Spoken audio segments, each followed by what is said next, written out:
ગાંધીનગર શહેરના કુડાસણ સ્થિત રાધે એમ્પાયર વસાહતમાં એક ચોરીનો બનાવ સામે આવ્યો હતો। ઘરની સફાઈ કરવા આવેલા 4 શખ્સોએ ગીર સોમનાથના એક રિસોર્ટ માલિકના ઘરમાંથી લાયસન્સવાળી રિવોલ્વર, 6 જીવતા કારતૂસ અને સોનાના દાગીના સહિત કુલ 1.75 લાખની ચોરી કરી હતી।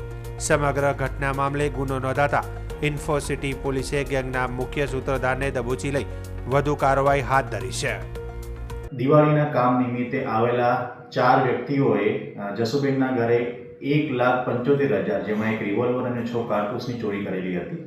આજે બનાવ છે ઇન્ફોસિટી પોલીસ સ્ટેશનમાં દાખલ કરવામાં આવેલો હતો અને ફક્ત 2 દિવસની અંદર જ ઇન્ફોસિટી પીઆઈ અને ડી સ્ટાફની મદદથી જે મુખ્ય આરોપી છે એ મુખ્ય આરોપી શંકરલાલ નારાયણલાલને અટક કરવામાં આવેલો છે અને શંકરલાલ નારાયણલાલ પાસેથી જે સરકારી રિવોલ્વર હતી એ કબજે કરવામાં આવેલી છે અને હાલ શંકરલાલ નારાયણલાલ છે એ 2 દિવસના રિમાન્ડ પર છે અને આગળના જે મુદ્દામાલ છે એ કબજે કરવાની કાર્યવાહી ચાલુમાં છે।